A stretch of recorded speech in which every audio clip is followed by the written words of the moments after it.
Hello, welcome to middle class IAS. Previous వీడియోలో మనం 11th class physical environment India NCERT text book in Geography for class 11th ఏం తెలుసుకున్నాం కదా, అంటే ఏం చెప్తుందో తెలుసుకున్నాం కదా. అందులో ప్రీవియస్ వీడియోస్లో మనం అప్ టు 4 చాప్టర్స్ తెలుసుకుందాం. నా ఇక్కడ నుంచి 5th, 6th, 7th చాప్టర్స్ ఏం చెప్తాయో తెలుసుకుందాం. ఒకసారి ఆ వీడియోస్ చూడకోకుంటే ఒకసారి చూస్తే మీకు ఒక టర్మినాలజీ మీద ఒక ఐడియా వస్తుంది. సో దట్ నా మనం 5th చాప్టర్లోకి వెళ్తే న్యాచురల్ వెజిటేషన్ అంటే ఏంటంటే హ్యూమన్ ఇంటర్ఫియరెన్స్ లేకోకుండా న్యాచురలీ ఫామ్ అయిన వెజిటేషన్ని మనం న్యాచురల్ వెజిటేషన్స్ అంటాం. ఫర్ ఎగ్జాంపుల్ ఫారెస్ట్ ఏరియాస్, ఇంకా కొన్ని ఫారెస్ట్ ఏరియాస్లో మరీ టైప్స్ ఉంటాయి. సో ఇలా న్యాచురల్గా ఫామ్ అయిన వెజిటేషన్ని మనం న్యాచురల్ వెజిటేషన్ అంటాం. హ్యూమన్ మేడ్ వెజిటేషన్కి ఒక ఎగ్జాంపుల్ చెప్పాలంటే మనకు లైక్ 2 acres ఆఫ్ ల్యాండ్లో మనం మ్యాంగో ట్రీస్ని పండిస్తాం. It is an human made, అంటే న్యాచురల్ వెజిటేషన్ కాదు, అది హ్యూమన్ ఇంటర్ఫియర్ చేసిన vegetation. And so that is the difference between human vegetation and natural vegetation. So natural vegetation కిందకి వస్తే మన ఇండియాలో ద టైప్స్ ఆఫ్ ఫారెస్ట్స్ ఉన్నాయి. మొత్తం ఫారెస్ట్ ఏరియాని కొన్ని టైప్స్గా డివైడ్ చేశారు మన ఇండియాలో. They are the tropical evergreen and semi evergreen forest, tropical deciduous forest, tropical thorn forest, montane forest and littoral and swamp forests అంట.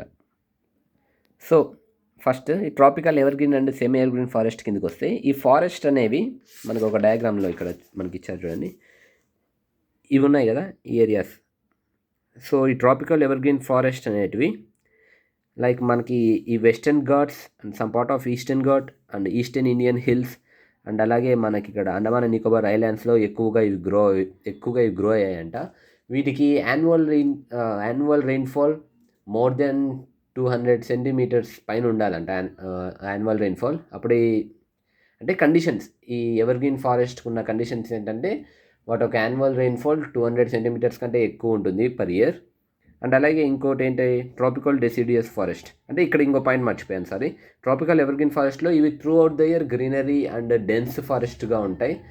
But here tropical deciduous forest అంటే మన ఇండియాలో మేజర్ ఏరియాస్లో ఉన్న ఫారెస్ట్ ఇదే ట్రాపికల్ డెసిడియస్ ఫారెస్ట్ అని. వీటికి annual rainfall between 70 to 200 centimeters annual rainfall per year. ఇలా రెయిన్ఫాల్ ఉండి కొన్ని పర్టికులర్ క్లైమాటిక్ కండిషన్స్లో ఈ ట్రాపికల్ డెసిడియస్ ఫారెస్ట్ పెరుగుతాయి. ఇవి ఏంటంటే సమ్మర్లో ఒక పాయింట్ ఆఫ్ టైంలో వాటి యొక్క లీవ్స్ అనేవి షెడ్ అవుతాయి, అంటే వాటి యొక్క లీవ్స్ అనేవి వెళ్ళిపోతాయి. అండ్ అలాగే ట్రాపికల్ ట్రోన్ ఫారెస్ట్కి ఒక కండిషన్స్ ఏంటంటే వాటి యొక్క annual rainfall less than 50 centimeters ఉంటుంది. మనం ఇక్కడ గమనిస్తే parts of Gujarat and Rajasthan and central India like Madhya Pradesh నుంచి మహారాష్ట్ర అండ్ ఆంధ్రప్రదేశ్, తమిళనాడు కొంచెం పార్ట్స్లో ఈ ట్రాపికల్ ట్రోన్ ఫారెస్ట్ ఉంటుంది. ఇక్కడ కొంచెం టెంపరేచర్స్ కొంచెం ఎక్కువగా ఉంటుంది. And it's mainly this forest contains of grass and shrubs, ఎందుకంటే రెయిన్ఫాల్ చాలా తక్కువ ఉంటుంది కాబట్టి. అండ్ మౌంటనే ఫారెస్ట్ అంటే ఏంటంటే లైక్ మౌంటైన్ రీజన్స్లో ఉన్నవి. ఇక్కడ గమనిస్తే ఈ హిమాలయన్ రీజన్స్, ఇక్కడ ఈ అరుణాచల్ రీజన్, ఇవన్నీ ఫారెస్ట్ ఆన్ మౌంటైన్ రీజన్స్. దీనికి మరి మనం మౌంటైన్ ఫారెస్ట్ అనేవి 2గా డివైడ్ చేశారు. వాటిలో the northern mountain forest and the southern and southern mountain forest అని. నార్థన్ మౌంటైన్ ఫారెస్ట్లో ఏంటంటే హిమాలయన్ రీజన్స్లో ఉన్న ఫారెస్ట్లు, అండ్ సదరన్ మౌంటైన్ ఫారెస్ట్లు అంటే ఏంటంటే మన ఈ వెస్టర్న్ అండ్ ఈస్టర్న్ ఘాట్స్లో ఉన్నవి అండ్ వింధ్యాస్ అండ్ నీలగిరీస్ని కలిపి మనం సదరన్ మౌంటైన్ ఫారెస్ట్ అంటాం. అండ్ అలాగే లిటోరియల్ అండ్ స్వాంపీ ఫారెస్ట్ అంటే ఇవి మెయిన్లీ మనకి ఎక్కడంటే డెల్టాస్ రీజన్లో ఉంటాయి, అంటే మౌత్ ఆఫ్ ది రివర్ ఉంటుంది కదా, ఆ రీజన్స్లో ఉంటాయి. ఫర్ ఎగ్జాంపుల్ సుందర్బన్ డెల్టాస్, అక్కడ మ్యాంగ్రోవ్ ఫారెస్ట్ ఎక్కువగా గ్రో అవుతుందని ఇచ్చాడు. And forest cover in India, మన ఇండియాలో ఎంత అంటే ఇది మొత్తం మన ఇండియా ఒక రీజన్లో హై కాన్సన్ట్రేషన్తో ఉన్న ఫారెస్ట్ రీజన్ ఎంత ఉంది, లో కాన్సన్ట్రేషన్తో ఉన్న ఫారెస్ట్ రీజన్స్ ఎంత ఉన్నాయని ఇక్కడ ఒక టేబుల్లో ఎక్స్ప్లెయిన్ చేశారు. అండ్ ఫారెస్ట్ కన్జర్వేషన్, మనకి ఫారెస్ట్ నుంచి నెంబర్ ఆఫ్ యూజెస్ ఉన్నాయి. సో దట్ ఆ ఫారెస్ట్ని కన్జర్వ్ చేయడం అనేది మన ఒక రెస్పాన్సిబిలిటీ. సో వాటిని ఫారెస్ట్ని ఎలా కన్జర్వ్ చేయాలనేది ఇక్కడ కొన్ని ఫ్యాక్టర్స్ ద్వారా ఇచ్చారు. సోషల్ ఫారెస్ట్రీ అని. సోషల్ ఫారెస్ట్రీ అంటే ఏంటంటే అదొక management and protection of forest and afforestation land on barren lands. అంటే ఈ ఫారెస్ట్ని కన్జర్వ్ చేయాలి, వాటిలో మనము పీపుల్ని, అక్కడ ఉన్న లోకల్ ట్రైబ్స్ని కూడా ఇంక్లూడ్ చేసి వాళ్ళ ఫారెస్ట్ని వాళ్ళు కాపాడుకునే విధంగా ఎడ్యుకేట్ చేయాలని ఉంటుంది. అండ్ అలాగే ఫార్మ్ ఫారెస్ట్రీ అంటే ఏంటంటే ట్రీస్ని ఎక్కువ గ్రో చేయాలని, లైక్ ఫార్మ్ ఫార్మర్స్ ఉంటారు కదా, వాళ్ళ ఒక ఫార్మ్స్లో ట్రీస్ని గ్రోస్ చేయాలని ఇవి టాపిక్స్. అండ్ అలాగే ఇక్కడ మనకి వైల్డ్ లైఫ్ గురించి ఉంది. ఆ వైల్డ్ లైఫ్ అంటే వాళ్ళ అనిమల్స్ కానీ, ఫారెస్ట్లో నివసిస్తున్న అనిమల్స్ కానీ, వీటన్నిటిని. సో ఈ వైల్డ్ లైఫ్ అనేది కూడా కన్జర్వ్ చేయాలి అని ఇక్కడ కొన్ని టాపిక్స్ ఉన్నాయి. వాటిని ఎలా కన్జర్వ్ చేయాలి అనే దానికి కొన్ని ఉన్నాయి ఇక్కడ. సో వాటి బేస్ మీద ఏంటంటే బయోస్పియర్స్ని ఫామ్ చేసి, కొన్ని శాంచురీస్ని ఫామ్ చేసి, ఈ విధంగా వైల్డ్ లైఫ్ని అండ్ న్యాచురల్ వెజిటేషన్ని కన్జర్వ్ చేస్తున్నాం అనే టాపిక్స్ ఉంటాయి ఇక్కడ. And this about that lesson. Next soils. మనము ప్రీవియస్ వీడియోస్లో like in the class of 7th I think 7th క్లాస్లో కూడా మనం తెలుసుకున్నాం, అంటే చాప్టర్ 6 అబౌట్ సాయిల్స్. మన ఇండియాలో అవైలబుల్ అయ్యే సాయిల్ రీజన్స్ ఏంటివి, క్లాసిఫికేషన్ ఆఫ్ సాయిల్స్. సో సాయిల్స్ని on the basis of genesis, colour and composition and location the soils of India has been classified into అని ఇక్కడ ఇచ్చారు కదా. సో ఇవన్నీ different types of soils, alluvial soils.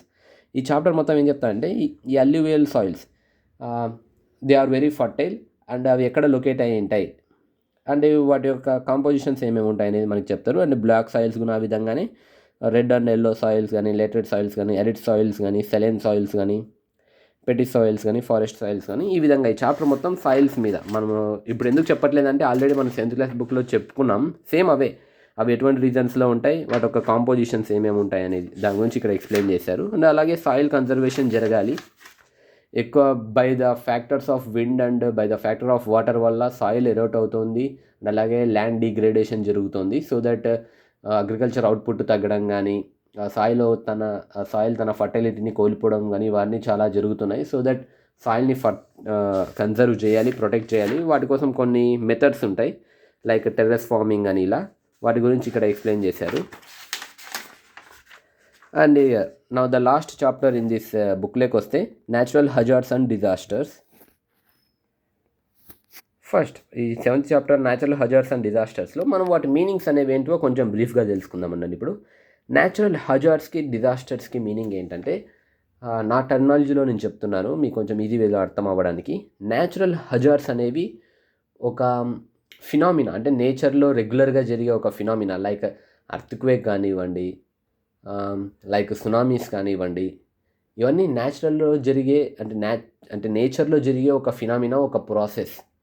But ఆ natural hazard అక్కరైనప్పుడు సరైన mitigation లేకోకుండా ఆ న్యాచురల్ హజార్డ్ నుంచి లైఫ్ని అండ్ ప్రాపర్టీస్ డ్యామేజెస్ని, వాటి వచ్చే ఆ న్యాచురల్ హజార్డ్స్ వల్ల వచ్చే కాన్సిక్వెన్సెస్ని మనం సరిగ్గా ప్రొటెక్ట్ చేయకపోతే అవి డిజాస్టర్స్గా అయ్యే ఛాన్సెస్ ఉన్నాయి.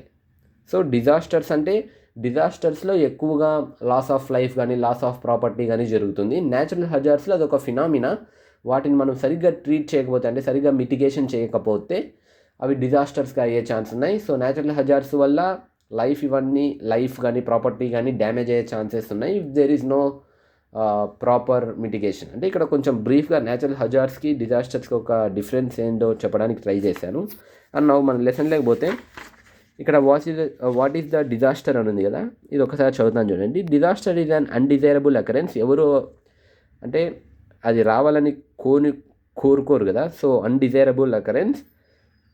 అండ్ మేబీ ఆ డిజాస్టర్స్ అనేవి హ్యూమన్ కంట్రోల్లో ఉంటాయి, కొన్నిసార్లు హ్యూమన్ కంట్రోల్లో లేవు, కొన్నిసార్లు హ్యూమన్ కంట్రోల్లో ఉండవు. సో దట్ లైఫ్, ప్రాపర్టీ అనేది ఎక్కువ డ్యామేజ్ అవుతుందని ఇక్కడ వాళ్ళు చెప్తున్నారు ఎగ్జాంపుల్స్గా.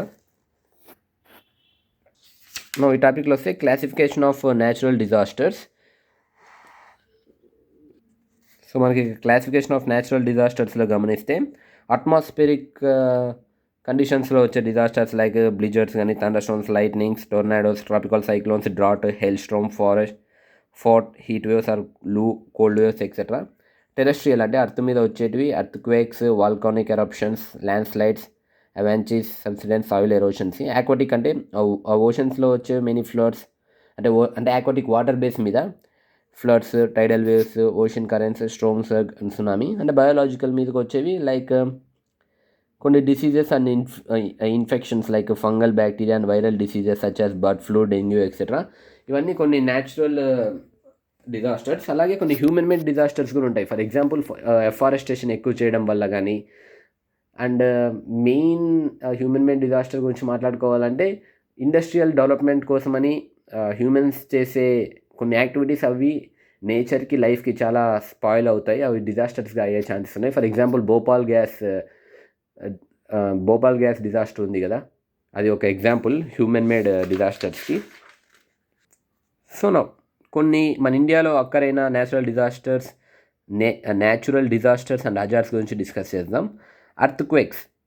ఇక్కడ ఏంటంటే ఇక్కడ ఉన్న టర్మినాలజీ చాలా డెప్త్ ఉంటుంది. అర్త్క్వేక్స్ అనేవి ఎందుకు వస్తాయి అండ్ మెయిన్లీ అవి ఏ ఏరియాలో వస్తాయి అనేవి ఇక్కడ మనకు ఎక్స్ప్లెయిన్ చేశారు. సో అకరెన్స్ ఆఫ్ అర్త్క్వేక్ మీద బేస్ అయ్యి మన ఇండియాని కొన్ని జోన్స్గా వాళ్ళు డివైడ్ చేశారు. ఫర్ ఎగ్జాంపుల్ మనం ఇక్కడ చూసుకుంటే థిక్ కలర్లో ఉండేవి very high damage risk zone అంట. అంటే ఇక్కడ ఈ థిక్ కలర్లో ఉండే ప్లేసెస్లో ఎక్కువ అర్త్క్వేక్స్ వచ్చే ఛాన్సెస్ ఉన్నాయి. Mainly on eastern India and some parts of Himalayas దగ్గర. అండ్ అలాగే very low damage risk zone అంటే ఈ స్టార్స్ ఉన్న ఐటమ్స్ లైక్ సెంట్రల్ ఇండియా. ఎందుకంటే ఇక్కడ సెంట్రల్ ఇండియాస్లో పెనిన్సులర్ బ్లాక్ అనేది చాలా గట్టిగా ఉంటుంది. They are very old mountains and old rock, అంటే ఒక సాలిడ్గా ఫామ్ అయిపోయాయి కాబట్టి అక్కడ అర్త్క్వేక్స్ వచ్చే ఛాన్స్ తక్కువ అని వీళ్ళు చెప్తున్నారు. And earthquake hazard mitigation. First of all నేను మిటిగేషన్ అంటున్నాను. మిటిగేషన్ అంటే ఏంటంటే ద మీనింగ్ ఆఫ్ మిటిగేషన్ వచ్చి ఆ న్యాచురల్ డిజాస్టర్స్ వల్ల వచ్చిన కాన్సిక్వెన్సెస్ వాటి ఒక తీవ్రతను తగ్గించడం. That is called mitigation. So earthquake హజార్డ్ని మిటిగేషన్ ఏ విధంగా చేయొచ్చు అనేది కొన్ని మెథడ్స్ ఇక్కడ ఇచ్చారు. ఒకసారి బుక్లో మీరు చూస్తే క్లియర్గా అర్థమవుతుంది. అండ్ అలాగే సునామీ ఎలా ఫామ్ అంటే ఓషన్ ఫ్లోర్స్లో వచ్చే అర్త్క్వేక్ వల్ల సునామీ అనేది ఫామ్ అవుతుంది. సో దట్ వాటి అక్కడ అంటే మీకు కొంచెం అర్థం అవ్వడానికి చెప్పాను, ఇంకా క్లియర్గా ఇక్కడ కంటెంట్లో ఉంటుంది. సునామీస్ ఎలా ఫామ్ అవుతాయి అండ్ వాటి బేస్ మీద కూడా మన ఇండియాని డివైడ్ చేసి కొన్ని సునామీస్ లైక్ 2004లో అండమాన్ అండ్ నికోబార్లో వచ్చిన సునామీస్ గురించి చెప్పారు ఇక్కడ. అండ్ అలాగే ట్రాపికల్ సైక్లోన్స్. ఇవి ఒక అట్మాస్ఫిరిక్ కండిషన్స్లో జరిగేటివి. డ్యూ టు ప్రెషర్ గ్రేడియన్స్ వల్ల కానీ టెంపరేచర్స్ వల్ల కానీ ఈ సైక్లోన్స్ అనేవి ఓషన్లో ఫామ్ అయ్యి మన ల్యాండ్ మాస్ మీదకి వస్తాయి. అండ్ అవన్నీ ఎలా వస్తాయి అనేది ఇక్కడ మనకు ట్రాపికల్ సైక్లోన్స్లో ఎక్స్ప్లెయిన్ చేశారు. వాటి మీద కూడా high risk zone, high damage zone అనేవి మనకి క్రియేట్ చేశారు ఇక్కడ. అండ్ నెక్స్ట్ ఫ్లడ్స్ అనేవి మామూలుగా రివర్స్ వాటి ఒక ఛానల్లో ఫ్లో అవుతుంటాయి డ్యూ టు హెవీ రెయిన్ఫాల్ అని, డీఫారెస్టేషన్ వల్ల కానీ, అండ్ కొన్నిసార్లు హెవీ టెంపరేచర్ వల్ల గ్లేషియర్స్ మెల్ట్ అయ్యి కానీ లైక్ హిమాలయన్ రీజన్స్లో ఫ్లడ్స్ అనేవి వస్తాయి. ఫ్లడ్స్ అనేవి ఇలా రావడానికి కొన్ని రీజన్స్ ఇవి. సో ఇంకా కొన్ని reasons and floods prone areas ఉంటాయి. అంటే ఎక్కడైతే ఫ్లడ్స్ ఎక్కువగా వస్తాయో ఆ ఏరియాస్ని ఇక్కడ కొంచెం షేర్ చేసి చూపించారు చూడండి. ఇలా వీటి గురించి ఫ్లడ్స్ గురించి ఎక్స్ప్లెయిన్ చేస్తారు. అండ్ వాటి యొక్క మిటిగేషన్ కూడా ఇక్కడ ఎక్స్ప్లెయిన్ చేస్తారు నెక్స్ట్ మనకి చాప్టర్ అంటే నెక్స్ట్ పేజ్లో. ఇక్కడ కాన్సిక్వెన్సెస్ అండ్ కంట్రోల్ ఆఫ్ ఫ్లడ్స్లో. అండ్ డ్రాట్స్ అంటే రెయిన్ఫాల్ చాలా తక్కువ ఉన్న చోట డ్రాట్స్ వచ్చే అవకాశం ఉంటుంది. మెయిన్లీ ఆన్ రాజస్థాన్ సైడ్ కానీ మన ఈ సెంట్రల్ ఇండియాస్లో కానీ. సో ఈ డ్రాట్ని బేస్ అయ్యి కొన్ని జోన్స్గా డివైడ్ చేశారు మన ఇండియాని. జోన్ 1 ఎక్స్ట్రీమ్ డ్రాట్, అంటే ఇక్కడ ఎక్కువ తిక్కు ఉంది కదా, ఇక్కడ డ్రాట్ ఎక్కువగా ఉంటుందని. అండ్ అలాగే డ్రాట్ ఫ్రీ ఏరియా అనేవి ఈ వైట్ ప్లేసెస్, ఎందుకంటే అక్కడ రివర్ బేసిన్స్ ఉంటాయి కాబట్టి, రివర్స్ అంటే పెరినియల్ రివర్స్ ఉంటాయి కాబట్టి అక్కడ డ్రాట్ అనేది చాలా తక్కువ అనేది ఇక్కడ ఎక్స్ప్లెయిన్ చేశారు. అండ్ కాన్సిక్వెన్సెస్ ఆఫ్ డ్రాట్ రావడం ద్వారా ఏమవుతుంది అండ్ వాటిని మిటిగేషన్ ఎలా చేయడానికి ఛాన్సెస్ ఉన్నాయి అనేవి ఇక్కడ మనకి డిస్కస్ చేశారు. And land slides. కొన్నిసార్లు మన మౌంటైన్స్ దగ్గర కానీ ఒక పార్ట్ ఆఫ్ ల్యాండ్ ఇట్లా కిందికి అంటే ఒక స్లోప్లో స్లైడ్ అయి పడిపోవడం, కొన్ని బండరాళ్ళు వచ్చి మీద పడడం, స్లైడ్ అవ్వకుంటూ, ఇలా వీటి గురించి డిస్కస్ చేసేది ఇక్కడ ల్యాండ్ స్లైడ్స్. వీటి బేస్ మీద కూడా కొంచెం ఇది డిస్ట్రిబ్యూట్ చేశారంటే మన ఇండియాని కొన్ని జోన్స్గా డివైడ్ చేశారు. వెరీ హై వల్నరబిలిటీ జోన్, అంటే ఎక్కువ ల్యాండ్ స్లైడ్స్ జరిగే అవకాశం ఉంటుంది అక్కడ, వాటి బేస్ మీద జోన్స్గా డివైడ్ చేశారు ఇండియాని. సో వాటి యొక్క కాన్సిక్వెన్సెస్ ఆఫ్ ల్యాండ్ స్లైడ్స్ వల్ల కాన్సిక్వెన్సెస్ ఏంటి, వాటి యొక్క మిటిగేషన్ ఏంటి అనేది ఇక్కడ చేశారు. అండ్ అలాగే లాస్ట్ మనకు డిజాస్టర్ మేనేజ్మెంట్. ఇలా సైక్లోన్స్ కానీ, సునామీస్ కానీ, ఎర్త్‌క్వేక్స్ కానీ వచ్చినప్పుడు ఒక డిజాస్టర్ మేనేజ్మెంట్ ఫామ్ అయ్యి ఇక్కడ నేచురల్ డిజాస్టర్ మేనేజ్మెంట్ బిల్ అని లైక్ ఇక్కడ ఏంటంటే they are like helping forces. ఆ డిజాస్టర్స్ టైంలో మనకి ఫుడ్ కానీ, వాటర్ కానీ, సేఫ్టీ కానీ, షెల్టర్ కానీ గవర్నమెంట్ అనేది ప్రొవైడ్ చేస్తుంది. వాటి బేస్ మీద ఇక్కడ డిజాస్టర్ మేనేజ్మెంట్ ఉంది. అండ్ అలాగే కన్క్లూజన్ ఉంటుంది లాస్ట్లో. And this is the end of this chapter. So ఇది మొత్తం థర్డ్ పార్ట్ 1 పార్ట్ 2 ఆల్రెడీ నేను యూట్యూబ్ ఛానల్లో అప్లై చేశాను. ఒకసారి వాటి గురించి చెప్తే ఫస్ట్ కొన్ని చాప్టర్స్ ఏం చెప్తాయి అనేది మనకి ఒక ఐడియా ఉంటుంది. So this about this India physical environment text book in Geography for class 11th. Thank you for watching this video. Next వీడియోలో నేను ఫండమెంటల్స్ ఆఫ్ జియోగ్రఫీ ఉంటుంది.